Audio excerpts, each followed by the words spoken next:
Oi, pessoal, boa tarde. Então, nos encontramos aqui de novo para a gente poder discutir, né, as duas primeiras aulas que a gente postou para você, muitos assuntos aí, muitas abordagens sobre isso aí, né? Eu já olhei, já dei uma olhada no fórum lá, tem muito comentário, né, principalmente.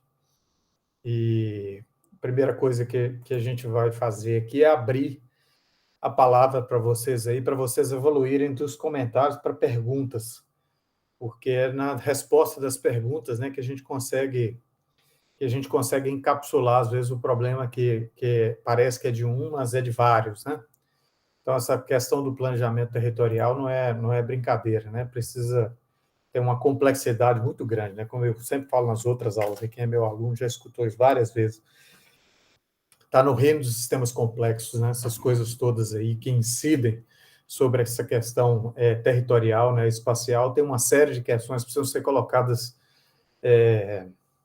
uma frente à outra aí de matrizes completamente diferentes, né? Desde geologia, geotecnologias, até problemas sociais, questão histórica e por aí vai. Então, alguém tem alguma pergunta, né? Você já tem um trabalho aí para fazer sobre isso, né? Sobre o que está postado lá, sobre esse processo todo aí, duas aulas longas, né? Por isso que eu dei 2 semanas aí para vocês assistirem essas aulas aí, acompanharem, né? Tentarem pesquisar, ter tempo, né, para poder se posicionar com relação a isso. Eu vi vários comentários lá no fórum, né? E agora a gente abre para perguntas.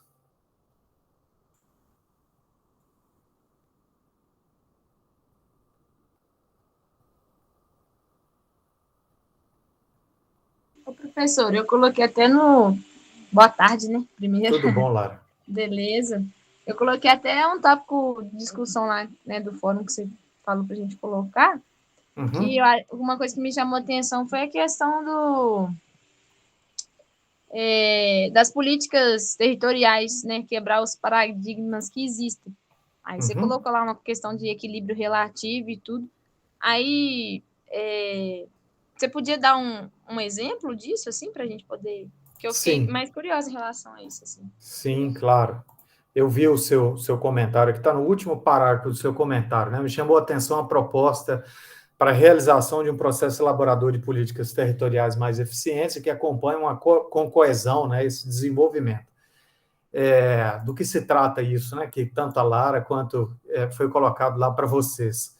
Uma das coisas que um dos pesquisadores, pouquíssimo estudado aqui no Brasil, eu não tenho certeza com essa pandemia, não por causa da pandemia, porque ele já estava muito velho, né?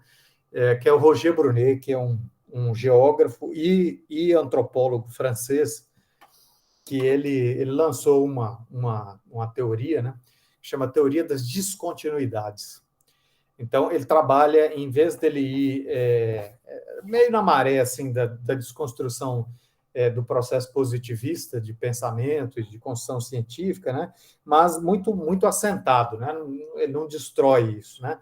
Ele só chama atenção, né, para a gente de que, além da gente ficar, como o processo positivista sempre fala, né, observando os padrões, inclusive tem as técnicas de desvio padrão, né, a curva de sino, né, para você eliminar coisas mais irrelevantes, digamos assim, do seu processo de entendimento das coisas.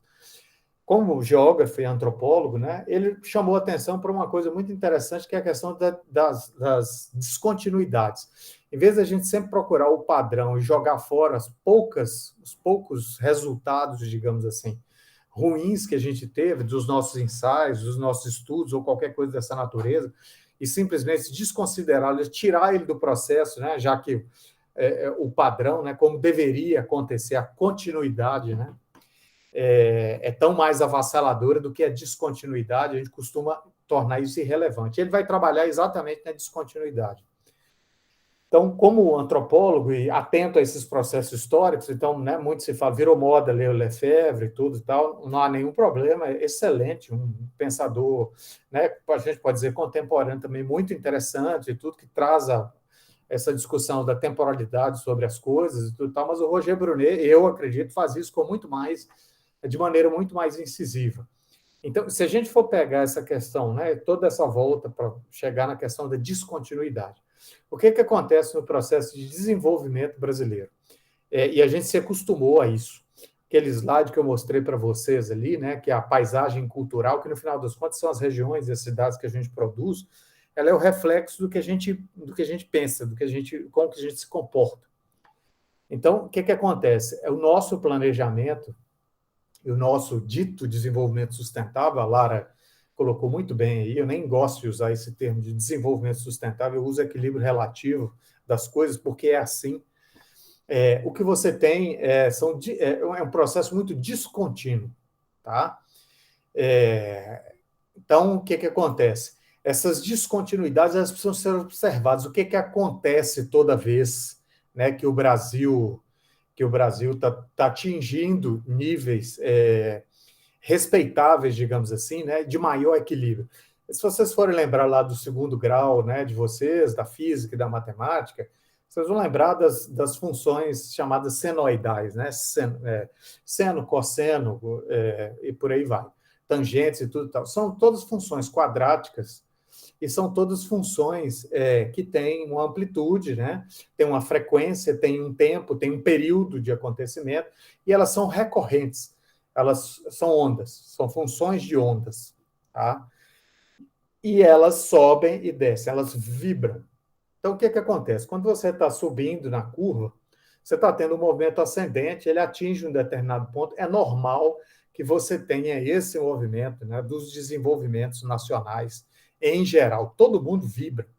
O que vai mudar é o seu período de modificação do positivo para o negativo, tá? Do campo positivo para o negativo, a frequência, a amplitude da curva, que está no eixo do X, o período que está, né, no Y, e a frequência, ou seja, o tempo com que isso ocorre.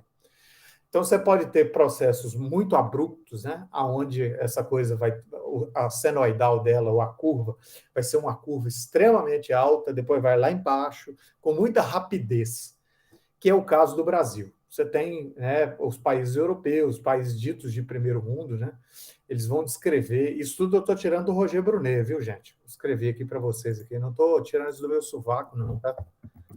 Ele trabalha com essas coisas todas, inclusive, né, uma teoria muito complexa, por isso é que pouca gente trabalha com ele, porque ela é muito complexa. Em vez de ficar naquela grande eloquência do Lefebvre, falando palavras interessantes, neologismo, inclusive, do lado do Lefebvre, né? Além da indução e da dedução, eu vou ter a transdução e tudo tal.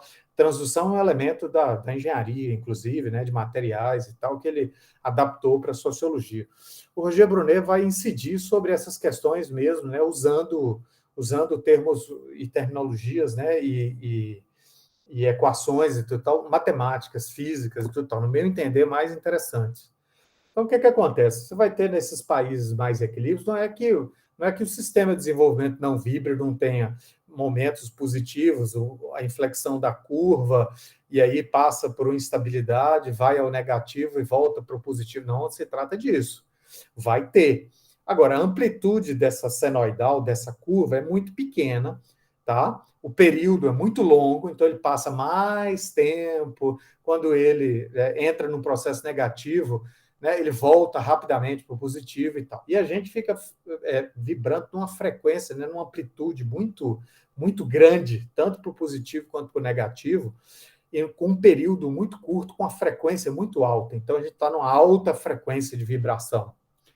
Essa é a história do desenvolvimento brasileiro, tá? São períodos em que as coisas mudam, né, se modificam com muita rapidez, tá?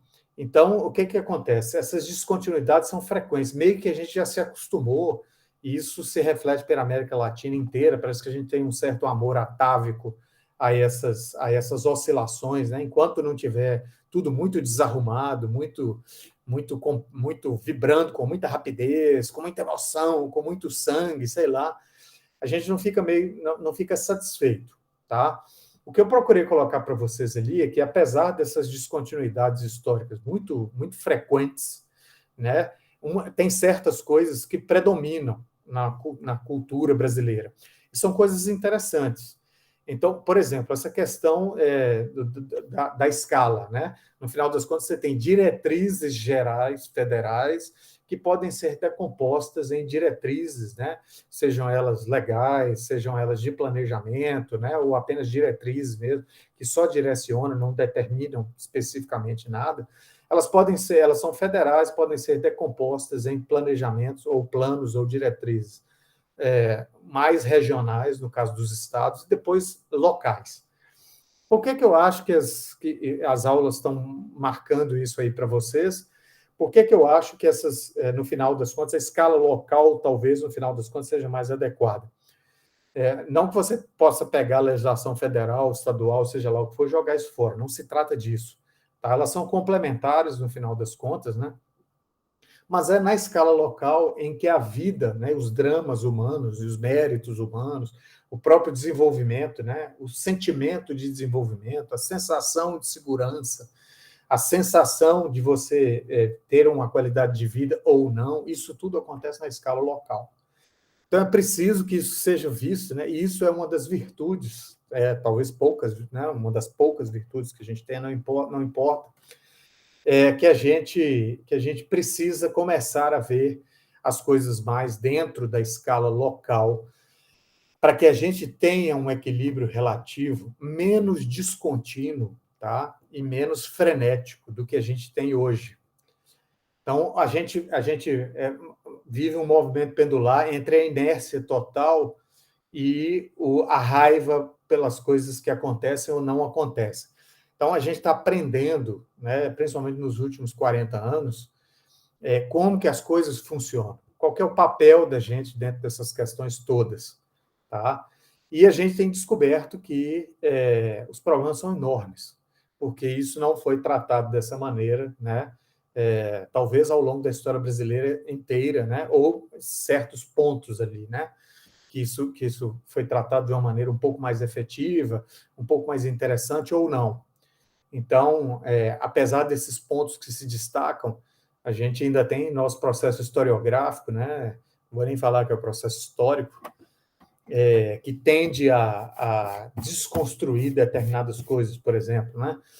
Como se o processo republicano, por exemplo, né? Da passagem da monarquia para a república, como consta aí na primeira aula de vocês, tenha sido um processo natural, normal, maduro. Não foi nada disso. O Brasil estava acostumado a viver com a monarquia. Primeiro, o segundo reinado, né, o segundo império, é um bom governo, excelente. O imperador, nosso segundo imperador, né, Dom Pedro II, né, ele era um bom monarca, ele sabia muito bem o que ele estava fazendo, era um sujeito muito preparado, tá? E não há nenhum problema, é natural que o processo se desenvolva, né, da monarquia para um processo mais democrático, mais republicano.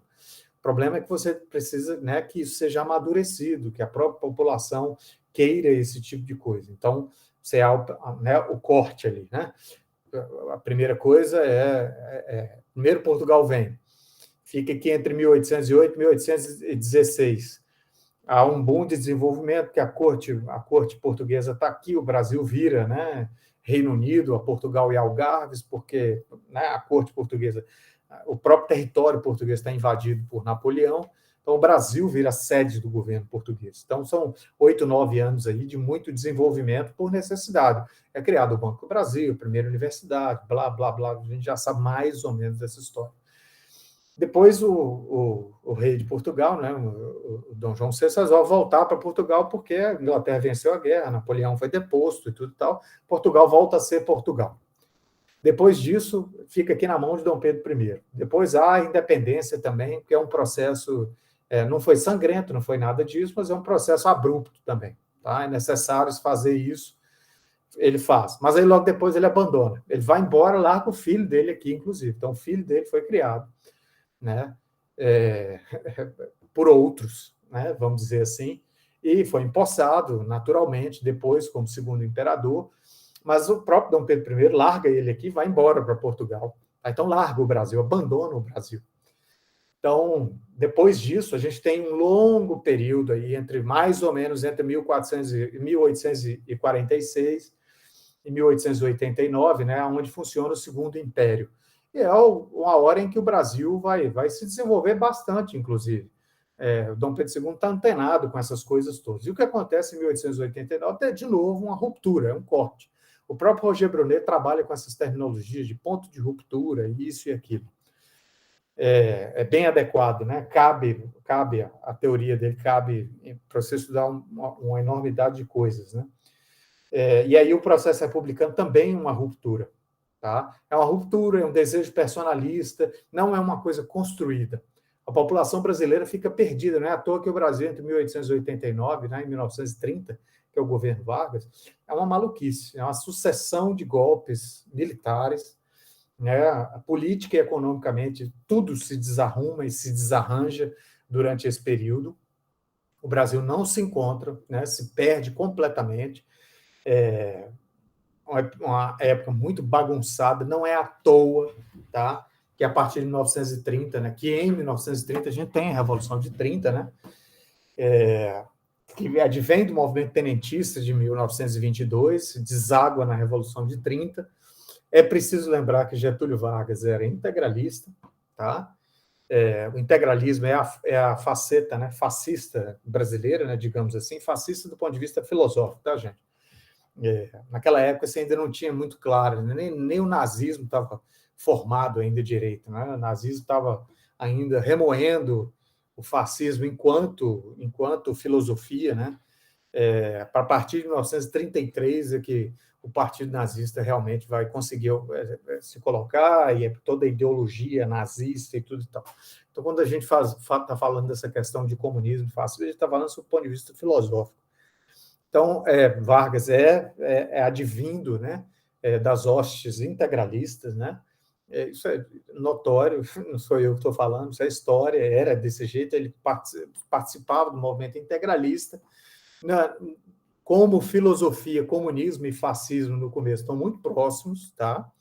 É só estudar, é só ler isso aí, né? A tentativa de arrancar um do outro foi muito grande durante o século XX, principalmente depois, né, do advento nazista, né, e da Segunda Guerra Mundial, mas enquanto filosofia, né, pensamento, eles são muito próximos, né? Todos os dois são trabalhistas, tudo dentro do Estado. A próprio nome fascismo vem de facies, né, que é um feixe de gravetos, né, que simbolizava a união de todos. Então, né, a questão dos sindicatos, isso tudo é muito integralista, isso tudo é muito fascista do ponto de vista filosófico. Vargas é integralista, tá? É trabalhista, não é à toa que a primeira legislação trabalhista, na CLT, que a gente tem até hoje, inclusive, né, que é votada durante o Estado Novo, não é à toa, né? Não é à toa que ele flerta com o movimento nazista depois, inclusive, né, na Segunda Guerra Mundial, fascista e nazista, né? Ele demorou para entrar na guerra, inclusive por conta disso, né? As ideologias, o jeito como ele pensava e tudo e tal, impediram ele de tomar partido logo no primeiro momento. Não foi ruim para o Brasil, no final das contas, porque a gente conseguiu ter aí uma série de vantagens aí, tal, não sei o quê, com essa delonga, né? Até a gente se decidir que entrar na guerra para o lado dos aliados. Então, existe toda essa questão, né, sendo construída historicamente no Brasil, que faz com que a gente realmente fique meio perdido, sem saber exatamente o que a gente tem que fazer, o que é certo fazer, o que não é certo fazer. Outras descontinuidades aconteceram. O próprio governo Dutra, depois de Vargas, é um pré-desmonte, né, do que Vargas tinha feito, né? Um pré-desmonte irresponsável, inclusive, né, do Dutra. Depois Vargas volta de novo, depois ele se mata, depois aí as portas são abertas, finalmente, para o populismo, né? O social populismo no Brasil vai graçar aí durante muito tempo, né? Se engana quem acha, inclusive, que a partir de 64 ele foi abandonado, né? Não foi tão abandonado assim, né? Ele só teve cores diferentes e mudou um pouco de discurso, mas o próprio governo militar era estatizante, era estruturalista, as mesmas coisas, muitas das mesmas coisas, né, do que se fazia, né? Tinha algumas cores em termos de metodologia, de como tratar a questão política, como tratar isso e aquilo, mas no final das contas, né, o próprio Roberto Campos chama isso de É um totalitarismo orgânico, né? Ele é difundido, assim, fica meio difuso, essas coisas ficam meio confusas. O fato é que tanto o governo de 64 não era nada municipalista, né? Era um governo que tinha cores totalitárias e tudo mais, né? Não foi um golpe militar, foi um golpe parlamentarista. Foi um golpe, mas foi parlamentarista. O militarismo entrou no segundo momento. Mas o que vai fazer é concentrar todas as forças, né? Estou aproveitando a pergunta da Lara, vejo, para a gente perpassar, né? E explicar as coisas historicamente, para a gente entender os fundamentos dessa psique brasileira, tá? Que deságua lá na forma da gente fazer planejamento. Então, esse governo vai imaginar o seguinte: pô, está tudo uma bagunça, estava mesmo, né? Não tenha dúvida. Até 1930, o Brasil não tinha, as questões municipais nem existiam tanto assim. Os municípios eram enormes, tá? O município de onde eu venho, inclusive, o próprio município de Mariana, que é um dos mais antigos de Minas Gerais, é enorme. E ninguém sabia exatamente, né, a quem pertencia um determinado distrito, um determinado povoamento, não vou nem chamar de centro urbano, né, povoamento, se pertencia àquela administração ou àquela outra. Até 1930 isso é muito difuso. Em 1930 é exatamente esse pensamento, né, mais estruturalista, né, do governo Vargas, que vai se preocupar com isso, em redimensionar os municípios, desenhar as poligonais, o que participa de quê, isso, essa localidade aqui está vinculada a esse tipo de administração, fazer a reforma política que precisava.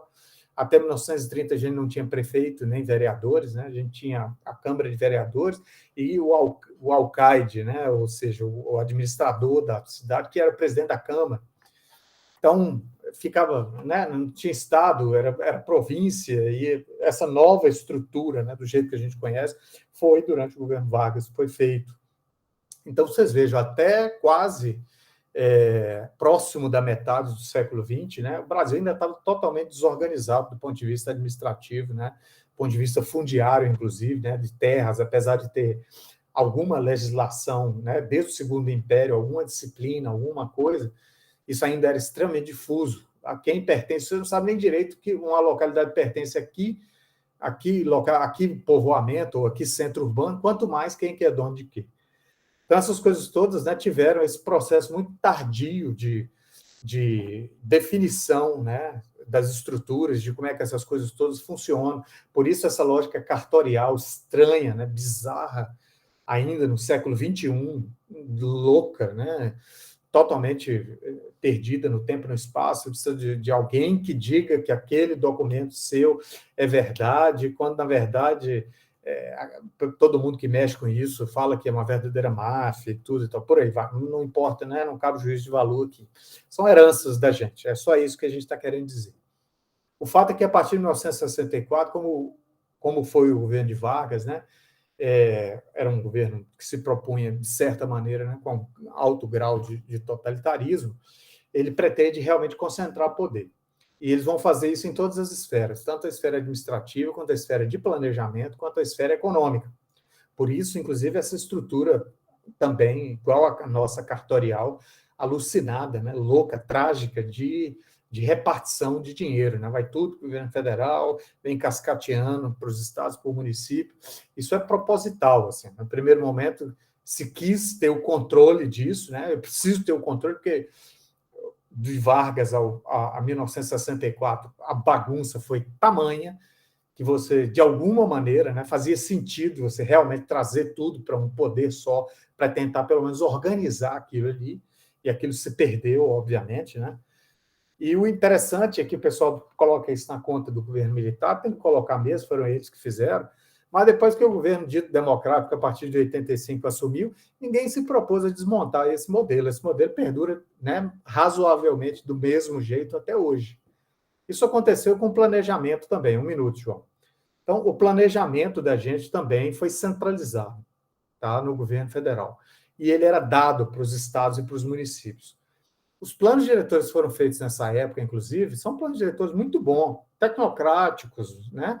Mas são planos diretores de boa qualidade. Mas quando ele chegava no município, que era a localidade ali onde as pessoas estavam vivendo os problemas e precisavam desse planejamento e tudo e tal, as prefeituras estavam tão desaparelhadas, né? O governo centralizou tanto o poder de planejamento e a técnica de fazer as coisas na mão do governo central, poucas agências governamentais estaduais, inclusive, que o município não sabia nem interpretar aquilo direito. Então ficava aquela bíblia, né? Interessante, muito bom o plano diretor, cheio de dados, cheio de gráficos, cheio de mapeamento, cheio de coisa, com técnicas da época, é lógico, né? Mas os técnicos da prefeitura, a própria prefeitura e o povo não tinham a menor ideia de como implementar aquilo, de como fazer uma coisa conversar com a outra, tá? Diga, João. É meio que uma dúvida ao mesmo tempo falar um negócio. Tipo, você pega ali na parte do governo militar, né? Você tá ali vindo uma bagunça, né? Que estava antes, nada desorganizado. O governo militar vem centralizando tudo, todo, como é que fala, o processo legislativo, tudo quanto é coisa.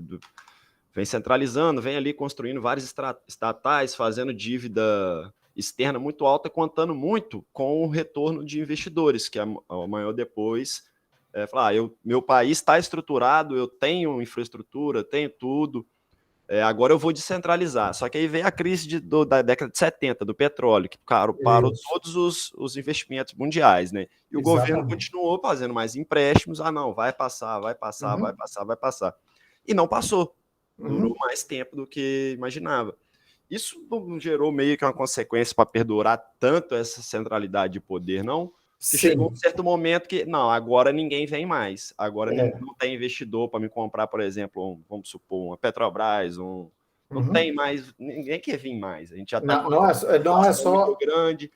Isso não é só o problema econômico. O problema econômico. Estou dizendo, o econômico é como se fosse uma ideia paralela. Acabou virando como um problema de o país continuou com a cultura de centralizar tudo, que é o que está mudando agora, tentando estatizar. Sempre foi assim, na verdade. Você tem toda a razão, porque sempre foi assim. A gente nunca soube descentralizar nada. Essa é que é a questão. Nessa bagunça, né, dita bagunça que houve entre o governo Dutra, né, logo depois de Vargas, o próprio segundo governo Vargas, e até 1964, nunca se falou dessa questão. Todos os governos brasileiros, todos os movimentos sempre foram estatizantes, né, nesse sentido, centralizadores de poder, de técnica, tá? O Estado é quem dita, o Estado é quem diz.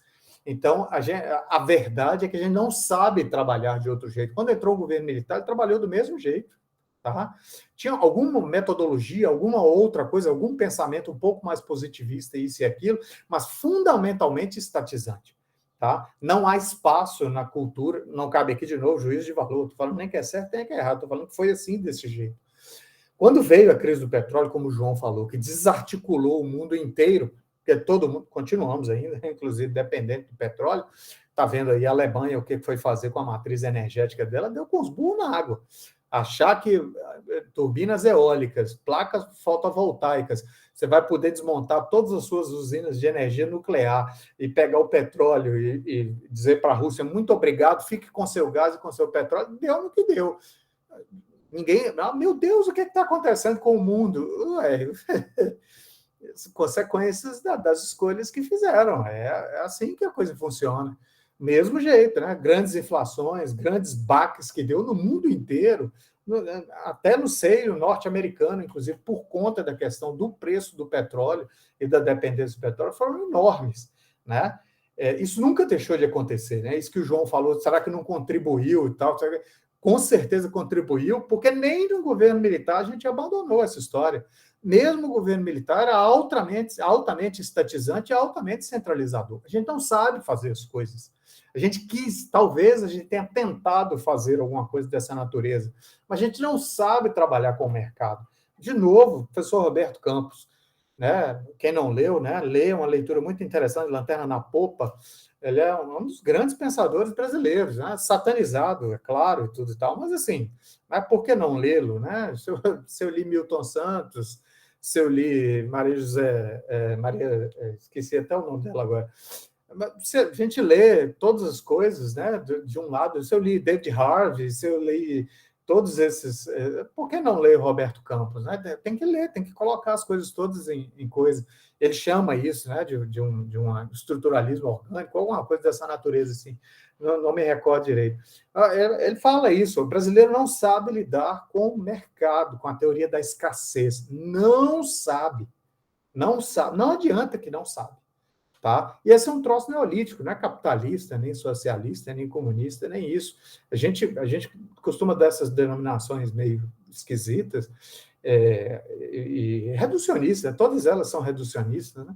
Porque a gente tem preguiça de estudar, a gente tem preguiça de olhar para trás, a gente tem preguiça de entender o processo de uma maneira maior e tudo, fora de uma dialética mais imposta disso e daquilo ou daquilo outro e tal. Não é uma coisa nem outra, não é sempre bonzinho, sempre malzinho, não é sempre sim, não é sempre não. São 50 milhões de tons de cinza, com verde, com amarelo, com um monte de coisa, com vermelho, com rosa, tem um monte de coisas acontecendo, milhares de coisas acontecendo nesse meio aí. E a gente, por preguiça, né, e talvez por tentativa de querer entender as coisas melhor, né, de diminuir talvez um pouco a sensação de medo e insegurança, a gente fica reduzindo essas coisas todas, né? Mas a questão da escassez é sempre assim, desde o Neolítico, né? Se eu sei pescar e só eu sei pescar numa comunidade de 50 pessoas, quem quer comer peixe, infelizmente, vai ter que passar pela minha mão, né? E, inclusive, isso passa por a questão da minha capacidade de trabalho, inclusive, eu consigo pescar 24 horas por dia. Então, quando eu saio para pescar e trago peixe, eu trago uma certa quantidade.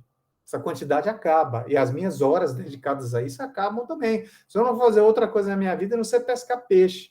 Se eu vou fazer isso 24 horas por dia e vou fazer só isso, eu tenho que gerar, né, algum tipo de ganho com essa coisa. Senão, logo, minha saúde vai faltar, eu vou morrer e todo mundo vai ficar sem peixe.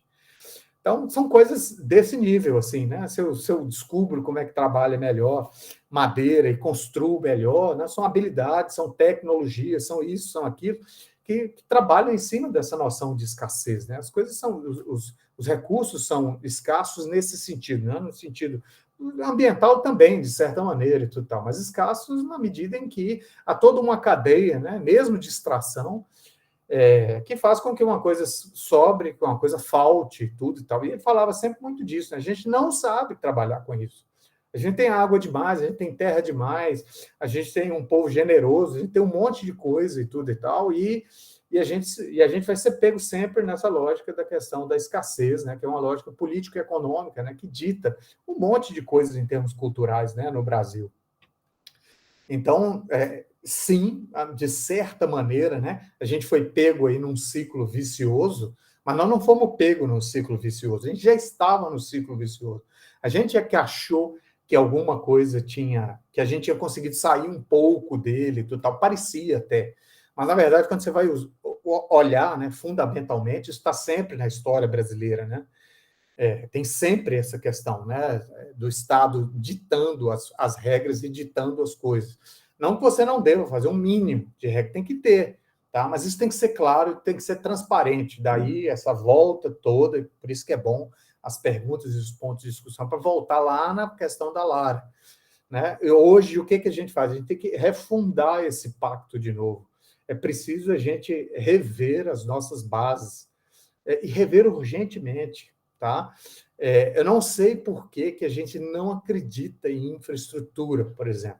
É uma questão geográfica básica, não é porque eu tenho mestrado, doutorado na geografia, mas, sim, mas de certa maneira, sim, me fez ver as coisas de uma maneira mais alargada, mais abrangente, né, digamos assim, do ponto de vista, inclusive, territorial mesmo. Isso até no governo Vargas já era conhecido, já era uma das máximas dele, inclusive, né? Vamos botar dinheiro em infraestrutura que não só retorna enquanto investimento, como se não fizer isso, o Brasil não se completa, o ciclo de desenvolvimento brasileiro não se completa. Então, teve esse soluço de desenvolvimento, né, que a gente fala que é uma semi-revolução industrial tardia, que aconteceu no Estado Novo, né, e de fato aconteceu, tanto que ela dá o pontapé da transição demográfica que a gente colocou na aula para vocês aí, da transformação não só da matriz de produção brasileira, né, como de toda a sociedade brasileira, como do perfil demográfico brasileiro, né? A hora que Vargas troca a produção agropecuária pura e simples, como ela era feita, né? De maneira mais rasa no Brasil de até 1930, né? Todo mundo lembra aí da política de café com leite aí, né? Do café e do leite, Minas e São Paulo e tal. Ele muda isso para uma base industrializada, né? Tipicamente do ponto de vista, de novo, gente, filosófico, fascista, né? Dos sindicatos, da produção, da indústria, né? A cabeça de Vargas funcionava desse jeito. Ele troca para uma base, essa matriz, né, de produção nova, industrial, do terceiro setor, comercial, isso e aquilo, ela é essencialmente urbana. Tá? E é isso que faz com que o pontapé da transição demográfica brasileira, né, e a mudança do perfil demográfico brasileiro, de 30 e poucos por cento ou 40% de urbano, 60 e tantos por cento de rural, para cerca de 60 anos depois, ou 50 anos depois, ter transformado isso, né, ao contrário, né, 40% rural e 60% urbano, pelo menos já na década de 70, acontece nessa revolução industrial parcial, né, ela não se completa, né, porque vem Dutra, desmonta, aí vem as descontinuidades. Né, ela não tem começo, meio, fim e desenvolvimento disso. Ela tem começo, meio, quando começa a se desenvolver, a gente mesmo vai lá, corta aquele processo, fala, para com isso, tem que ser revisto, mas o processo nem completou. Não, tem que ser revisto, a gente tem essa mania, né? A mesma coisa, olha, deixa... Né, hoje, vários historiadores, a Lilian Moritz Schwartz, inclusive, escreveu um livro que chama As Barbas do Imperador. Excelente, ela tem outros, é claro, uma historiadora muito, muito importante, né, da UFRJ.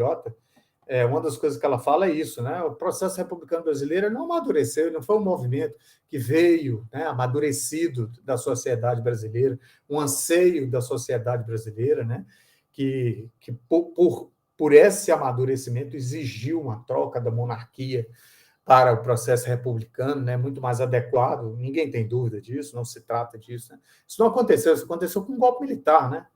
E altamente personalista, né? Um equívoco, né? A história é bem interessante, nós não vamos entrar nisso aqui agora, né?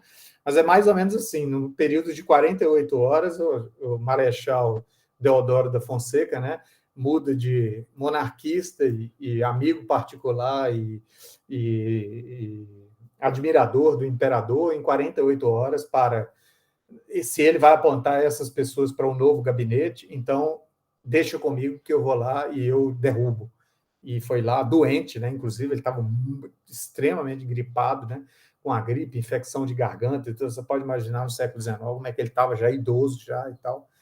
Então, no primeiro momento, chamam ele para o evento, né, do Partido Republicano, o imperador estava em Petrópolis, né, na casa de verão dele, né, sei lá o que, né, de veraneio, bom, não importa, não estava no Rio de Janeiro. E o Partido Republicano resolve fazer um grande evento e tudo e tal, e chamam ele, né, falam qualquer coisa para ele lá e tal, ele estava doente em casa e vai de carruagem. Quando ele chega lá, que ele vê o que é, ele dá um pito em todo mundo, manda os grandes líderes do Partido Republicano, né, botar o rabo entre as pernas, voltar para casa e tal, dar um esculacho em todo mundo e volta para casa. Nesse ínter, o imperador fica sabendo da confusão que aconteceu, desce correndo, destitui o gabinete, funda outro gabinete, vai nomear outro gabinete. O próprio Marechal, quando olha o gabinete, que eram os desafetos dele, né? Então, que são altamente personalistas, você vê como é que a República foi instaurada no Brasil. Né? Fala assim, esse gabinete, principalmente esse primeiro-ministro aqui, de jeito nenhum, não enquanto eu estiver vivo. Volta lá, recompõe os líderes, chama os líderes do Partido Republicano e ele dá um golpe militar. Né? Isso ninguém fala, né? Foi um golpe militar. E logo depois dele, 2 anos depois, outro foi assim, depois o Marechal Floriano, e por aí vai. Todas as figuras, né? Tenentismo em 22, é um golpe atrás do outro, né? De poucos em poucos anos, entre 1890 e 1930. O próprio 1930 é outro golpe militar e tal. Então, a gente não parece que a gente não se emenda, né? E isso está sempre na cultura brasileira, João. A gente tentou aqui e ali e tal, mas a gente teve sempre dificuldade, né? Quando fala que é dinheiro, quando fala que é mercado, quando fala que é entender o problema da escassez e tudo tal, a gente fica meio culturalmente, né? Enquanto país, enquanto nação, né?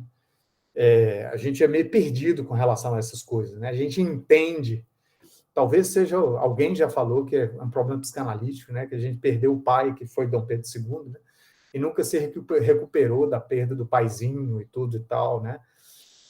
Há alguns estudiosos da geografia política, né, da geopolítica mundial, que falam isso de nada muda, né? A Rússia continua com um czar, né? O Putin não é nada mais do que um czar. A Rússia só aceita, né, um dirigente se ele for um czar. Mesma coisa a China, né? A China só aceita um dirigente e só entende as coisas, né, para acontecer se o dirigente for um imperador. Então, de certa maneira, Mao foi assim, o Deng Xiaoping foi assim, agora o Xi Jinping, né? É outra figura desse tipo, né? Então, a mesma coisa a Inglaterra, né? Apesar de tudo, não consegue viver sem o príncipe, a princesa, a rainha, isso e aquilo. Então, tem alguns estudiosos da geopolítica mundial que falam que isso também, né, é um problema de psicanálise coletiva. Assim, a América Latina sofre desse mal, né? Um desamparo eterno, seres meio perdidos, assim, que na hora que as coisas estão dando certo, né? O próprio Nelson Rodrigues, né, a obra dele fantástica, inclusive, né? Chama isso de complexo vira-lata e tudo e tal, né? Que a gente não consegue lidar com essas coisas e tudo e tal. A gente é meio confuso mesmo com relação a essas coisas todas. Mas o fato é que a gente está acordando agora para um problema que a gente recebeu de herança.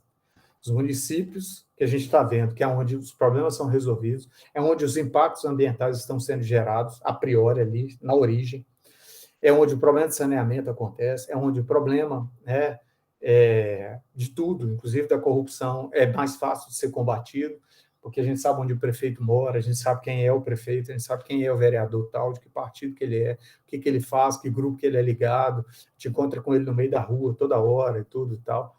É na escala municipal onde as coisas são possíveis ainda de serem, de alguma maneira, resolvidas. Tá? E o que a gente descobre hoje? Que o município está sem dinheiro, sem aparelhagem técnica, sem nada, não sabe fazer as coisas, tem uma dificuldade enorme de produzir políticas, inclusive, de traduzir políticas, assim como, né, todo mundo, o próprio Flávio Vilaça, lá no livro dele, professor lá da USP e tudo e tal, o processo intraurbano, eu esqueci o nome do livro dele, agora eu tenho o livro, depois eu vou olhar ali para vocês. Desenvolvimento intraurbano no Brasil, alguma coisa dessa natureza, assim, onde ele destaca etapas, né, do processo urbanístico, né, do desenvolvimento do urbanismo no Brasil, né. Ele vai destacar uma primeira etapa, né, que não é que ele nem considera urbanística, ele considera proto-urbanística, né, que vai até o início do Segundo Império. Então, no início do Segundo Império, a partir de 1846, 1850, é que ele vai considerar que há realmente algum desenvolvimento efetivamente urbanístico, mesmo em termos institucionais e legais no Brasil. E aí essa primeira etapa dele, né, que vai de 1846, 1850, alguma coisa assim, até o fim do Segundo Império, né, até 1890, ele vai chamar dos planos de embelezamento. Né?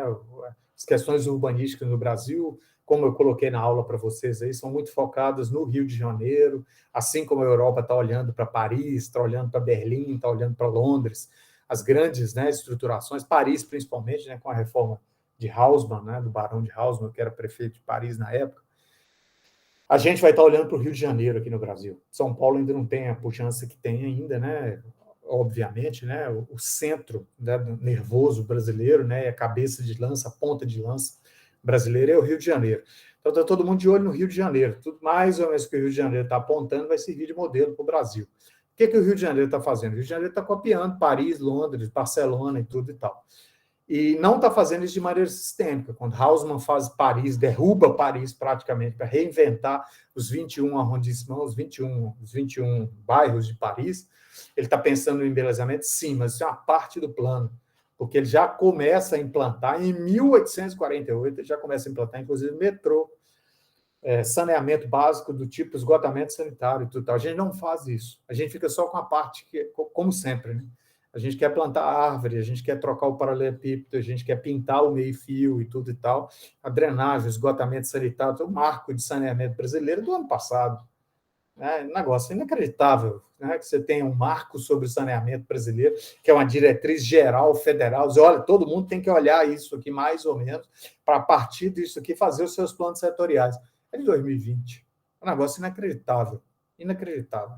Então, o Rio de Janeiro está simplesmente alargando vias, plantando árvore, pintando meio-fio, desalojando, é claro, né, os cortiços, quem está morando nos cortiços do centro do Rio de Janeiro, varrendo eles para onde? Enquanto Paris está criando novos arrondissements para tirar esse pessoal do centro, aonde vai ser derrubado, onde vai ser reformado, seja lá o que for, para colocar esse pessoal assistido pelo Estado, o Rio de Janeiro está varrendo todo mundo para os morros. Diga, João.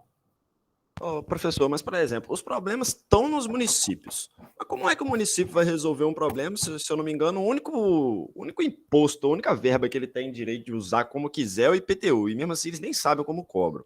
Tudo ele tem que ficar lá pedindo esmola no Estado, e o Estado pedindo esmola na União, está tudo centralizado. Por exemplo, até pouco tempo, acho que até poucos dias, qualquer ferrovia para infraestrutura no Brasil, para ser feito, tinha que ser feito pela União, não abre ao mercado privado. O Brasil fica ali achando que prefeito é empresário, prefeito não é empresário, prefeito tem que tomar conta do povo, gerir município, não tem que tomar conta da empresa que toma conta de água. Pô, assim fica difícil, como é que vai fazer como é que a minha cidade vai melhorar se eu ter que ficar pedindo esmola e faz sem planejamento, vai botar indicados políticos para poder tomar conta de alguma coisa, que não é nada um gestor diferente da empresa que preza eficiência e lucro, porque se ela não tiver eficiência, ela não tem lucro, se ela não tiver lucro, ela quebra para a concorrência, assim fica complicado. É um problema econômico mais isso até. Pô, descentraliza esse trem, abre a economia. É muito mais profundo do que você está imaginando, João. Não, eu estou dizendo o ideológico ali é uma consequência do econômico. Enquanto o econômico está travado, o legislativo não vai andar para frente, pô. Enquanto não abrir para a economia, não adianta, que não vai vir empresa, não vai vir gente querendo investir. Como eu falei anteriormente, né? Gastei uma boa parte da aula falando isso aí. É preciso a gente prestar atenção que a gente não sabe diferenciar essas duas coisas. Já é difícil em outros lugares do mundo. Aqui no Brasil é duplamente mais complicado e mais difícil. A gente não consegue entender que imposto, que a prefeitura, o Estado e a federação, que tem essa estrutura absurda, complicada, que vem desde sempre. Não foi o governo militar só estruturou isso de maneira mais tecnocrática, obviamente, porque ele precisava estruturar isso de alguma maneira, mas aí depois, como eu falei, os governos democráticos não tratam de desmontar esse tipo de coisa. Por quê? Porque isso quer dizer abrir mão de poder, tá?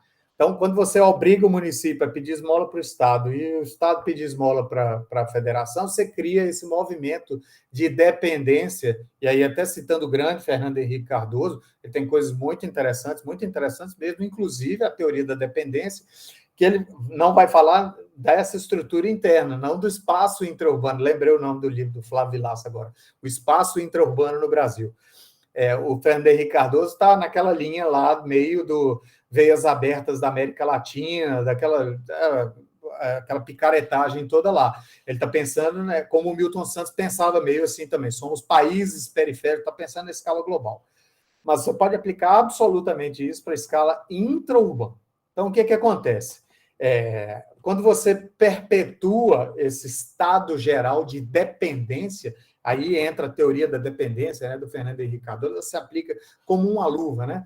Por quê? Porque você é um ciclo vicioso que é difícil de quebrar. Que você mesmo acabou de dizer. Eu me encontro, né? Já é ótimo que a gente esteja acordando para essas coisas, porque a gente estava adormecido, tipo até 5 anos atrás, até 10 anos atrás, a gente ainda não tinha entendido o que estava acontecendo. Agora a gente começa a perceber, é um processo, é tudo processual. Então, o que a gente começa a perceber? Não só nós estamos todos detonados, como a gente não tem dinheiro para fazer as reformas que a gente, né, vê que são necessárias, e o pior de tudo, a gente não tem, isso não está institucionalizado. O que está institucionalizado é outro tipo de visualização da coisa, que é essa que você está colocando, tá? Então, ela perpetua esse tipo de coisa. Isso é proposital, tá? Isso é proposital. Então, é um processo, a gente precisa internalizar isso. A primeira coisa que a gente está tentando fazer, essa semana eu fiz parte de várias reuniões de Compub, com a prefeitura, isso e aquilo. Você dá graças a Deus de ver, pelo menos, o que a gente precisa fazer. É um processo. Eu até acredito que se a gente visualizar as coisas um pouco mais, como você está falando, fica um processo um pouco mais fácil. Mas é como aquela história, né? A gente precisa, não tem como, são as dores do aprendizado, né? Vamos colocar assim. Tinha um político brasileiro, filósofo, inclusive, há muito pouco tempo o Brasil teve filósofos políticos, e era diplomata, inclusive, tudo e tal, que era o Santiago Dantas. E o Santiago Dantas sempre falava isso, gente, olha assim, as coisas, efetivamente, para elas acontecerem, para elas terem grande valor, e para a gente aprender as lições e conseguir fazer as coisas acontecerem, elas não podem ser revolucionárias, tá? Todo processo revolucionário, ele é autofágico, ele pode até quebrar algumas estruturas no primeiro momento, mas depois ele se autoquebra, ele se autoengole, tá? E outra coisa, as verdadeiras mudanças mesmo, elas são aluvionais e seculares. É óbvio que o Santiago Dantas era um político da década de 50 e que a cabeça dele de filósofo, ele era filósofo, era escritor e tudo e tal, não estava, né? Não conseguiu ter essa antivisão do mundo, no mundo acelerado e velocíssimo que a gente tem hoje. Então, ele estava pensando em eras aluvionais e seculares. Isso pode ser mais rápido, mas é aquela história do pensamento revolucionário trai a gente, às vezes, nesse sentido. Achar que a gente vai poder queimar etapas, tá? Isso é uma coisa básica no Brasil também, porque o jeitinho é nada mais, nada menos do que você tentar queimar etapas de um processo.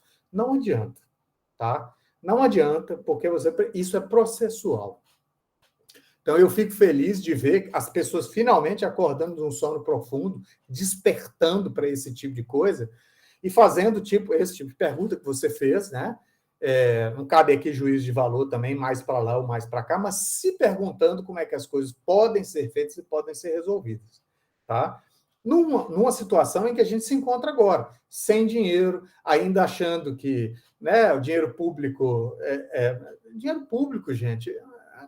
A prefeitura, governo, estado, federação, não produz nada, gente. Produz uma garrafa de cachaça, só imposto. Se você não tiver gente produzindo, gente trabalhando, gente fazendo riqueza e pagando e gerando imposto, você não tem dinheiro público. É simples assim, tá? E o problema das prefeituras hoje, do município hoje, que é o nosso foco aqui, para a gente entender essa questão do planejamento, ele incide diretamente sobre a escala municipal. Tá? Então, a prefeitura não é dizer assim, então vou contratar bons profissionais para fazer os projetos da prefeitura. Ora, tem profissionais que podem fazer isso. Eles são caros, não são baratos, a prefeitura não tem dinheiro para poder pagar isso, mas o pior de tudo é que você não tem as informações básicas, né, que você precisa para, mesmo que sendo um bom profissional, você fazer bons projetos para captar recursos. Nem isso você tem. Então, por isso que eu falei com o Jonas que o problema é muito mais profundo. O bom é que a gente está acordando para isso. A gente está finalmente levantando de um sono, de uma letargia aí de um século no Brasil, olhando para um lado, olhando para o outro, falando assim, mas eu estou meio zonzo ainda, o que é que está acontecendo e tudo tal. Já falei isso aqui para vocês, não sei se foi nessa disciplina ou se foi na outra, mas eu acho que foi no Inter dessa disciplina aqui. Tem dinheiro, inclusive, para fazer projetos e para a cidade fazer investimentos e tudo tal, do próprio governo federal, do governo estadual, do BID, do Diaba 4. Mas sem projeto, bons projetos, quantificados e qualificados e quantificados, não tem dinheiro, não existe mais isso. Por uma razão óbvia. Se eu quero fazer o sistema de esgotamento sanitário que seja de uma mesobacia hidrográfica do município de Ouro Preto, eu tenho que levantar aquilo tudo com drone, eu tenho que fazer curvas de 1 em 1 metro, eu tenho que classificar as bacias, eu tenho que cadastrar todo mundo localizado no território onde cada um das pessoas que vão receber a água, de onde vai sair o esgotamento sanitário, de onde vai fazer isso, de onde vai fazer aquilo, onde vai ficar a ET, aonde vai ficar isso tudo. Toda a rede projetada, isso precisa de diferença de nível, porque aí entra uma série de tecnicalidades, né?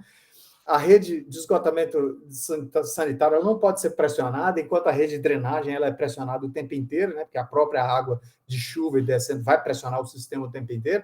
O de esgotamento sanitário não pode ser pressionado, então é a rede mais difícil de se fazer, porque ela não pode ser pressionada e ela tem que derivar por gravidade. Você não pode ficar jogando bomba e pressurizando o sistema o tempo inteiro, porque ele fica inviável.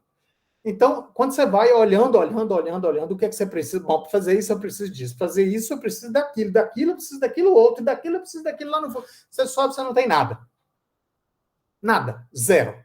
A única coisa que você tem é discursos grandiloquentes, harvianos, lefebvrianos e outros anos mais, e você não sai do lugar. Não adianta que você não saia do lugar. Você fica no discurso das intenções, no discurso das utopias, todo mundo é bacana, todo mundo é legal, a gente precisa disso, precisa daquilo, aquilo outro, e morre gente todo dia. Agora a pandemia foi só a epítome desse sistema, porque todo dia você morre de qualquer doença do século XIX aqui no Brasil, século XVIII, doenças desaparecidas, doenças que envolvem questão de saneamento básico. Todas elas, maior parte da saúde pública brasileira, gasta mundos e fundos, e isso é sem retorno.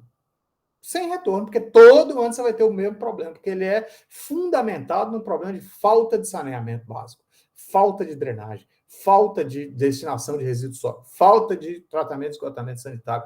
Elas são originadas por aquilo ali. Como aquele problema nunca é resolvido, você fica trabalhando de maneira responsiva. Você não trata o problema, você trata o sintoma. Você fica tratando de maneira sintomática. Teve febre? 30 gotas de Novalgina. Você não sabe nem o que está gerando a febre, quanto mais perguntar. Você está tendo alguma coisa a mais do que a febre?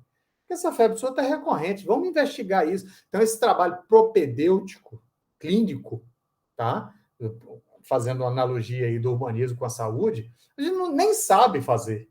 A gente não sabe nem fazer, porque se dissesse assim, não, gente, vamos começar a fazer um trabalho propedêutico clínico e tudo tal, olha lá o que a gente aprendeu, né, de básico lá, você pergunta isso, pergunta aquilo, apalpa aqui, apalpa ali, você tem condição de fazer uma anamnese no paciente e fazer um diagnóstico um pouco mais completo e tudo tal, pelo menos saber de onde que vem a febre, parar de dar Novalgina ao cara, tratar de outra maneira.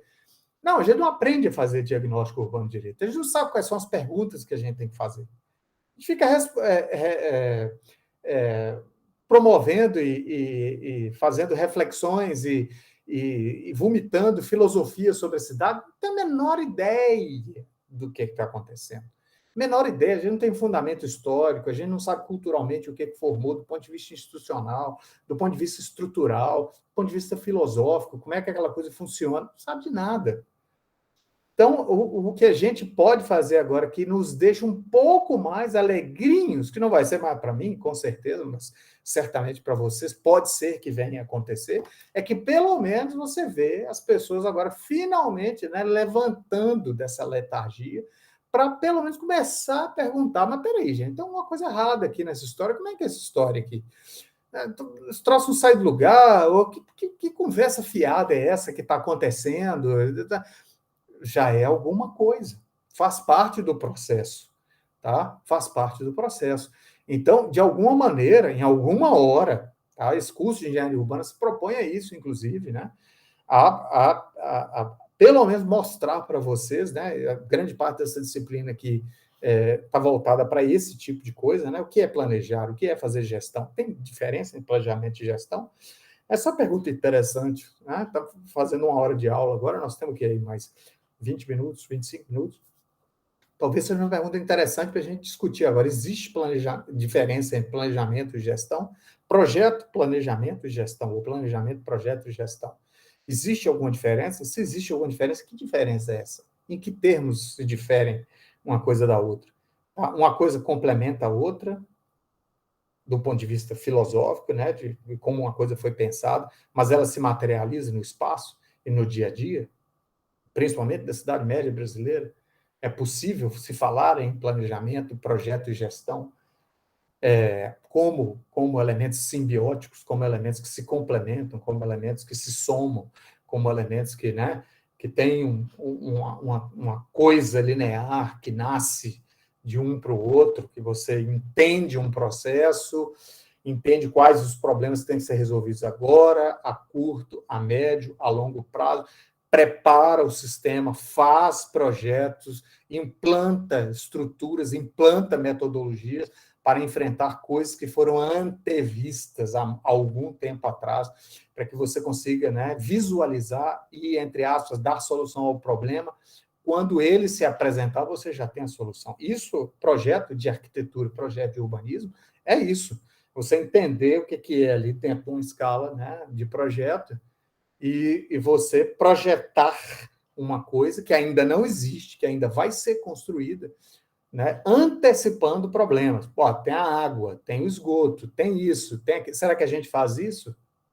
Se a gente não faz isso, se a gente não faz esse pensamento, se a gente não faz as proposições técnicas que resolvam esses problemas quando o aparato da gente, seja um prédio, seja a cidade, quando ela esteja pronta, ela não consiga funcionar desse jeito, será que a gente vai conseguir gerir? Essa é a pergunta que a gente tem que fazer. Sem planejamento, tem gestão? Bom, tudo é possível, tá? Se a gente quiser chamar de gestão que a gente fez nos últimos 40 anos para a cidade brasileira, a gente vai estar dando uma licença poética, na verdade, né? Não é bem gestão, a gente vem matando o leão por dia, dando nó em pingo d'água há 40 anos. Na hora que você, né, vai fazer, como o João falou aí, na hora que você chega e fala assim, não, mas peraí, vamos pensar né, seriamente nessa história. Primeira coisa que você vai ver, primeira coisa que a gente falou na aula aqui também, entra pelo reino dos sistemas complexos, tá? Eu preciso entender a história do lugar, depois eu preciso entender aquele slide que eu falei para vocês, aquela abordagem de baixo para cima. O que está no meio físico, o que é isso, de onde vem aquilo, como é que eu respondo a isso, como é que eu respondo aquilo outro. É um quebra-cabeça 4D, né? Nem 3D, 4D, que a gente precisa, né? A gente ainda não entendeu que se a gente resolver meia boca, pessoas morrem. Tá? Muito fácil hoje em dia essa questão de matar, morrer, viver, parece que banalizou, né? Então, estranhíssimo, inclusive. Não percebeu ainda que se a gente encaixa, né, faz qualquer merreca lá com quebra-cabeça 4D, que é o que a gente vem fazendo há 50 anos, as pessoas morrem. Simples assim, né? Não só não vai para lugar nenhum, não se desenvolve, não tem qualidade de vida, como ao contrário, né? Ceifa vidas, ceifa qualidade de vidas, quando não ceifa a própria vida. A gente não se deu conta dessa história ainda. A gente acha que é simplesmente levantar e gritar umas banalidades, gritar umas palavras de ordem e tudo e tal, e que as coisas vão se resolver, né? Não existe isso, né? Humberto Eco, que é filósofo também, né? Mas é um cara que escreveu um dos livros que ele escreveu, chama isso, inclusive, a estrutura ausente, né? Onde ele pontua que não existe estrutura ausente, né? Nada se sustenta no vácuo. Não é assim, não. Você tira uma coisa, você deixa de fazer alguma coisa, uma outra substitui ela, não tem outra alternativa, não. Não existe essa história, né? Vou destruir tudo, depois eu vou reconstruir tudo. Não sei que ilusão que é essa que a gente vive. Né? A gente acha que a gente vai conseguir desconstruir as coisas. Esse nome agora, então, virou uma febre. Temos que desconstruir, ressignificar, e para você fazer isso, você precisa entender. Eu falei isso em uma outra aula, inclusive. Né? As coisas são lineares, as coisas, felizmente ou infelizmente, né, são cumulativas. Né? Você querer devagar e você querer raciocinar do ponto de vista astrofísico, né? Mecânica universal, sem saber a álgebra linear, é difícil. Né? Você tem uma limitação cognitiva, né? Você não vai conseguir fazer determinados, ou estabelecer determinados tipos de raciocínio, né? Porque falta você matemática básica, né? Você não sabe a álgebra linear, vai discutir astrofísica, vai continuar sendo tudo um mistério, né? Ou então, o que meia dúzia de personalidades disser aí, você fala, que beleza, vou repetir, sai repetindo aquela coisa ali e tal. Então, é muito, muito mais complexo do que a gente imagina. E se a gente não tomar isso na escala municipal para as nossas mãos, é aqui que eu vivo, é aqui que eu trabalho, é aqui que eu faço, é aqui que as coisas estão acontecendo. Quem é esse cara? Quem é aquele? O que é isso que eles estão fazendo aí? Que história que é essa aí? Como que isso funciona? Como é que não funciona? Por que fizeram desse jeito? Por que está assim? Por que está assado? Ninguém vai fazer pela gente. Então, por isso é que eu falo que é um equilíbrio relativo, porque ele é instável, ele é descontínuo, daí a gente pode até fazer um fechamento disso, ele prescinde de bases de planejamento, inclusive teóricas, básicas também, né? A gente prescinde disso, não precisa nada disso, não precisa saber nem desenhar, nem projetar, nem porcaria nenhuma. Eu vou lá e falo duas coisas, e passa ali, passa aqui, está resolvido e tal. Não vai adiantar. Se tem alguma coisa, se a gente aprendeu alguma coisa nos últimos 40 anos, é que o problema só vai aumentar. E a conta vai vir cada vez mais cara depois, cada vez mais cara depois. Então, é necessário nos investirmos disso, inclusive pensarmos nessas proposições de planejamento e gestão de maneira mais integrada, mais alargada, independente, né, de direcionamentos ideológicos ou isso e aquilo, né? A lógica das coisas é perceptível, tá? Então, quando você começa a pensar, quando você larga isso de mão e envereda por outro caminho, a coisa fica um pouco complicada. Estranho, né? Porque você não consegue derrubar toda a lógica o tempo inteiro. Humberto Eco já dizia, né? Não existe estrutura ausente, não existe estrutura que se sustente no vácuo. Não existe isso, tá? Até na astrofísica, meio que a gente citou aqui, do ponto de vista universal, já estão, né, meio que revendo um pouco essa história do vácuo universal e tudo e tal. Mas é uma outra história, né? Mecânica quântica e tudo e tal, é uma outra história. Mas estão revendo muita coisa, inclusive o papel da eletricidade e tudo, por causa disso, né? Mas uma superestrutura, o universo é a superestrutura por si, inclusive. Essa história de dizer que se sustenta no vácuo é meio estranho, né? Nem isso se sustenta no vácuo. Então, não existe essa história, né? Não existe essa história. Alguma estrutura vai substituir a outra, né? Não tem jeito. E o que a gente vê no município é exatamente isso. Na falta disso, né? Assertividade, técnica, de pensamento um pouco mais abrangente, de compreensão dos sistemas, enquanto sistemas complexos e complementares e tudo e tal, nos levou, né? Se isso não existe, o que existe? Existe essa estrutura que está toda montada aí. João falou alguma delas aí, tem outros tantos problemas espalhados pelo território aí, tá? E complica a vida de todo mundo no final das contas, né? A gente precisa levar isso em consideração e entender que o foco dessa disciplina aqui, inclusive, chama instrumentos de política urbana, né? Fazer política urbana, né? É necessário que você tenha informações básicas, né? De um monte de questões, né? A gente foca aqui na questão da legislação urbanística e ambiental, mas poderia entrar na legislação do direito de propriedade comercial, como o João falou, como outros podem pensar, podem enveredar para qualquer coisa. Mas a gente foca mais nessa questão urbanística e ambiental. A gente já vai ver que, né, já tem um monte de questões que a gente tem que considerar e que, quando elas entram dentro da escala do município, é preciso colocar elas contextualizadas dentro, né, do contexto histórico local, né? Como é que isso funciona aqui? O que eu posso fazer, não só pelas coisas novas que eu tenho que projetar, como para resolver os problemas antigos que eu tenho, que é o que graça por aí. Ok? Últimas perguntas.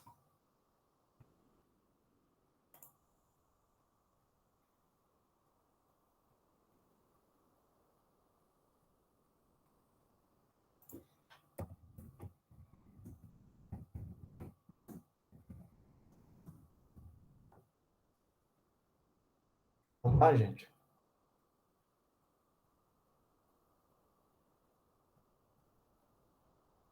Ninguém quer participar? Um monte de gente colocou comentários lá e tal.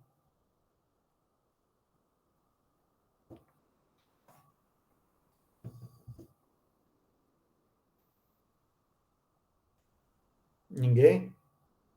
Eu vi comentários lá da Paloma, da Stephanie, Gabriela, Caroline. Professor, Pois não. dentro de tudo isso que você está falando, o próprio processo eleitoral que nós temos hoje, né, e a eleição das massas, dos deputados, dos vereadores, prefeitos, ele passa por uma situação complexa que tem todos esses vícios enraizados na cultura, em que é difícil você alterar isso se não for dentro de um processo, né, ideológico devidamente construído, devidamente com seu devido prazo, né, para substituição desse sistema gerencial que nós temos. Sim, isso passa por formação cultural, né? O que eu quis dizer no final das contas, né, que você complementou muito bem aí, é que todo esse processo cultural em que a gente se insere dentro dele, do ponto de vista histórico, longo, inclusive, gerou o que eu chamo de uma limitação cognitiva. A gente tem dificuldade de pensar fora, né, da caixinha, como diz o outro, né? Se é que a gente pode usar essa analogia, porque a própria estrutura cultural e educacional da gente nos leva a determinados tipos de limitações, né, no raciocínio, inclusive, de como montar estruturas e supersistemas, né? A gente se acostumou demais a isso, né? Isso não é problema meu, isso é histórico brasileiro, isso não é problema meu. Para a prefeitura que decida e tal, e essa confusão, né? Outro pensador interessante, né, do Brasil, Roberto da Mata, que é psicólogo e sociólogo, né? Ele fala assim, né? O problema brasileiro tem sua gênese na relação entre público e privado e tal.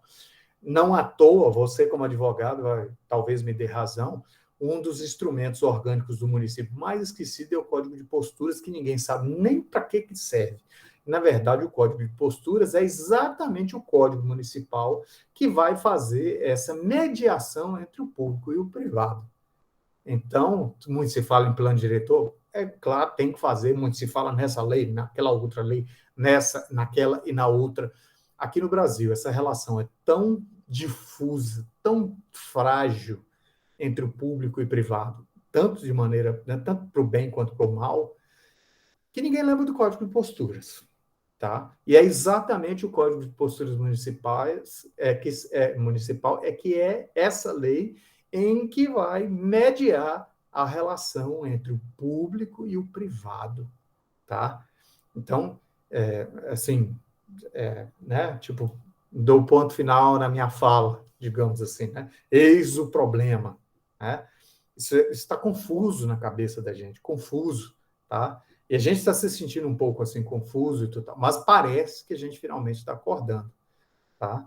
Então, por exemplo, atentar para esse tipo de coisa, né? O que é o Código de Posturas? Eu vou olhar, Ouro Preto tem, não tem? Como é que isso funciona, né? Como é que se dá essa relação entre o público e o privado, né? O cara pode ir lá e se apoderar das coisas assim, do espaço público, do dinheiro público, da fala pública, né? O que é público mesmo, o que é privado, né?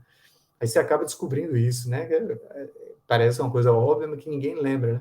Prefeitura, Estado, governo, produz absolutamente nada. Né? Produz uma garrafa de cachaça, como diz o Antônio Risério, que é um excelente antropólogo e historiador. Esse sim, historiador mesmo, né? Não é um historiograficador, não, é um historiador mesmo. Esse pessoal não produz uma garrafa de cachaça, ele vive de imposto. Alguém está fazendo alguma coisa em termos de bens, serviços, produção, extração, sei lá o que for, primeiro, segundo, terceiro, quarto setor, e pagando uma taxa sobre isso. Essa é a gênese do dito dinheiro público, né? Então, né, até isso, até a gente trabalhar isso na cabeça, né,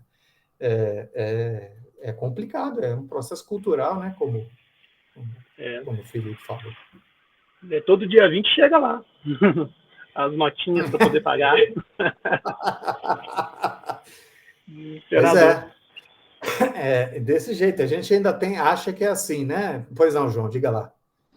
O professor, e no que vem ali da parte da burocracia? Por exemplo, descobri esses dias aqui, numa outra aula, não lembro nem do que era, que, se eu não me engano, posso estar errando os números, 52% das pessoas não tem rede de esgoto, por exemplo, conectada na rede municipal, porque a rede municipal tem. O problema maior do município não é tratar esgoto, porque tratar esgoto é fácil e barato até. O problema é coletar. Foi eu que falei isso para você. Aí comentou que a maior parte é porque as pessoas não querem pagar uma taxa. Claro. Com toda certeza. O que a gente poderia fazer para poder mudar isso? Eu teria que ir atrás de um vereador para poder propor um projeto de lei? Não, cara, isso foi boa a sua pergunta. Isso já está colocado desde a primeira Constituição brasileira, né? Essa mediação quem faz a gestão, o planejamento, a gestão e a manutenção da infraestrutura urbana é o poder público municipal. Essa é uma das heranças interessantes que a gente tem. A gente está descobrindo agora que o município não tem condições, não tem dinheiro, não sabe fazer isso e aquilo, mas isso está colocado como responsabilidade do município desde as primeiras legislações brasileiras. Isso nunca foi tirado. O Pacto Federativo existe, mas quando se trata de infraestruturas urbanas, tudo incide sobre a questão municipal. Então, se o município não dá conta de tratar, não dá conta do esgoto, a água, fornecer a água, destinar o resíduo sólido, coletar isso, fazer aquilo outro, ele tem que arranjar uma concessionária que faça um consórcio com ele para ela fazer, porque a obrigação é do município. Ele tem que fazer isso. Ou ele faz sozinho, e que é a grande ilusão que a gente tem, que o município vai dar conta dele sozinho, fazer todas as coisas e apresentar e fornecer para a gente um serviço, um bem ou um produto de qualidade, é a grande ilusão, é a grande loucura disso. E que isso vai ser de graça para todo mundo. Né? Eu vivi em Angola 4 anos. Né? A cidade mais cara do mundo, em 2009, foi considerada Luanda, em Angola. A maior nível per capita de geradores de óleo diesel e reservatórios de água particulares do mundo. É um país socialista, tá? Então, não tem como. Diga, Felipe. O processo de concessão da água do município de Ouro Preto, eles consideram que foi em 2018, mas não, 2018 foi apenas o edital. Ele começa na autorização no Comusa, em março de 2013, depois vem que autoriza, né, a privatização da água, passa pelo Comusa, depois vem pela contratação da empresa DRZ, que fez o Plano Municipal de Saneamento Básico, com todos os seus detalhes, né, bons e ruins, para que aí sim, em 2018, comece a abrir o processo licitatório para concessão da água. Então, as pessoas hoje estão manifestando, né, eles estão com 8 anos de atraso. Pois é. E não se lembram disso, né? Eu não fiz parte do processo, ótimo que você esteja detalhando ele um pouco mais agora, mas é sempre assim desse jeito, porque isso é responsabilidade do município. Tem municípios que fazem isso? Tem municípios que fazem isso. É uma questão de modelo de gestão, tá? De graça, aqui no Brasil, eu nunca vi. Para dizer assim, não está cobrando absolutamente nada da população, nenhum tipo de taxa, nem para esgotamento, nem tratamento, nem abastecimento de água, nem isso, nem aquilo, então não sei o quê. Nunca vi, tá? Modifica, tá? A própria prefeitura cobra a taxa dela, então, tá? Mas são municípios, por exemplo, eu vim em 2 municípios da Zona da Mata, Cataguases e Leopoldina. Em alguns serviços desse tipo de saneamento, elas têm a própria empresa, tá? Elas têm o próprio serviço sendo feito. Mesmo assim, o nível de terceirização é muito alto, porque o nível de tecnificação e as novas tecnologias para saneamento, inclusive, todos os dias mudam, tá? Os tipos de técnica, os tipos de material, os tipos de química, inclusive, que é usado, os tipos de técnicas projetuais, o tipo de técnica de gestão, inclusive, né? Para tornar o serviço mais barato, isso muda o tempo inteiro, tá? Os funcionários da prefeitura, data vênia, né? Todas as dificuldades e tudo e tal, e a boa vontade, né? Data vênia, a boa vontade de todos, com o que eles ganham, eles não têm condição de se atualizar o tempo inteiro para esse tipo de coisa. Determinados tipos de coisa é muito complicado, né? De você fazer. O que você tem que fazer é fazer o troço funcionar, fazendo com que os preços, né, cheguem os mais próximos dos aceitáveis e tudo e tal. Eu não sei de detalhes do processo com a própria Saneouro, e né, o Felipe falou um pouco sobre o processo aí, numa perspectiva um pouco mais alargada da história, de 2013 para cá e tudo e tal. O fato é que só eu vendo a prefeitura dar conta de fazer uma coisa dessa e de graça. Essa eu quero ver. Tem um amigo aqui, comum aqui do meu pai, que ele fala que tudo quanto é o dinheiro dinheiro e serviço só rola no comércio, que vai um professor, ele está comerciando, está fazendo o comércio do pensamento, do conhecimento dele, vendendo para alguma coisa. E quando é que a gente vai parar de achar que a prefeitura vai te dar algo de graça? Se você quer água, você vai ter que pagar. Se você quer que colhe lixo, você vai ter que pagar. Se você quer esgoto, você vai ter que pagar. De um jeito ou de outro. Ou vai pagar em imposto, ou vai pagar para uma empresa. E normalmente ali, quando você vê paga em imposto, você não tem. Você só paga. Mas não tem. A maioria dos impostos aquelas coisas, né? A própria Revolução Americana, a primeira, né? Contra a Inglaterra e tudo e tal, taxação sem compensação, né? Esse era o mote, né? O estupim do negócio foi o carregamento de chá lá e tudo e tal, a taxa sobre o chá e tudo e tal, mas foi o estupim, né? Foi a água do copo já cheio e tudo e tal. Na verdade, a própria Revolução Americana, né? Isso, né? Ô, você está me taxando extorsivamente e não está me dando nada, né? E a gente fica confortável, né? Parece que a gente está confortável com essa história. Eu finjo que pago, você finge que faz, você finge que presta o serviço, eu finjo que recebo, e pronto. Morre 67 mil pessoas por ano no trânsito, mais de 80 mil pessoas, né, por estado, em média, por problemas de saneamento. Assim, não tem nada de confortável, não tem nada de bom. Eu não entendo. Essa perspectiva do planejamento que se abre hoje em dia, quando fala mais transparência, mais isso, mais aquilo, para que todo mundo entenda, mas nesse sentido, é preciso que a gente, né, fale abertamente sobre as coisas. Né? A gente precisa fazer coisas, a gente precisa saber fazer coisas. Nós estamos conectados. A maioria do pessoal hoje não se diz globalista. Globalista está conectado a tudo. Se você se considera um globalista, você é a pessoa que deveria estar preocupada com a sua conexão 100% com tudo e todos. É você se destacar desse processo e achar que, né, que você faz aqui não tem nada a ver com o outro, ou com isso, ou com aquilo. Né? A falta de perspectiva sistêmica, né, atávica ao brasileiro, esse é problema meu, como problema seu? Né? A liberdade é individual, mas é preciso se pensar que supersistemas trabalham de maneira, como eu falei, simbiótica. Né? O pessoal colocou aqui a Júlia, né? Quando cheguei em Ouro Preto, eu achei até utópico, para mim não existia isso de um município pagar outra. Né? Geralmente que existia uma Copasa para todas as cidades e tudo e tal. Geralmente vai embora sem retorno. É isso, geralmente é assim. Como eu falei, viu, Júlia? Não é impossível, né? Eu já trabalhei para a prefeitura, prestei consultoria para a prefeitura de Leopoldina, na cidade perto de Cataguás, na Zona da Mata, em que ela tinha o próprio serviço de saneamento, né? Se orgulhava disso. Agora, era uma questão também um pouco cultural. A população participava disso, a população achava aquilo interessante, mesmo assim ela lançava mão de consultorias e de empresas terceirizadas para fazer coisas aqui e ali, apesar de que ela fazia, né, a maior parte do sistema por ela mesma. Nem todo mundo tem condição de fazer isso. Né? O que é certo, o que é firme, é que a legislação brasileira diz ipsis literis, literalmente, isso é responsabilidade do município. Isso quer dizer que se o município não tem condições de fazer, ele é obrigado a contratar alguém que tenha condições de fazer. Tá? Isso é que é a verdade. Isso é que é a estrutura, o fundamento da coisa toda é esse.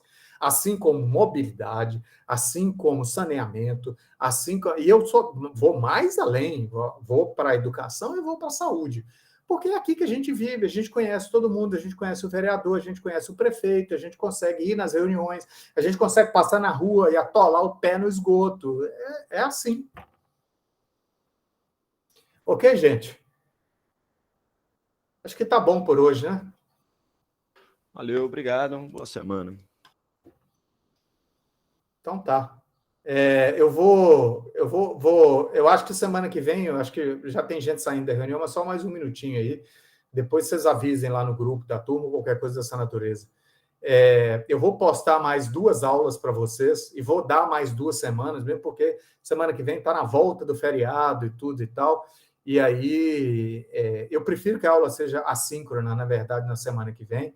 E a gente volta a ter a aula síncrona daqui a 15 dias. Mas a partir de hoje à tarde, no mais tardar amanhã de manhã, as 2 novas aulas já vão estar postas, tanto vídeo aula quanto a aula em PDF, já vai estar lá para vocês, para a gente discutir daqui a 15 dias, ok? Isso não significa que na semana que vem vocês não possam me mandar e-mail, não possam me mandar perguntas, tá? Vai ter o fórum lá de discussão do mesmo jeito, ok, gente? Obrigado. Ok, obrigada, professor. Até mais. Até mais. Obrigada, professor. Professor, posso tirar uma dúvida com você rapidinho? Pois não, Alan.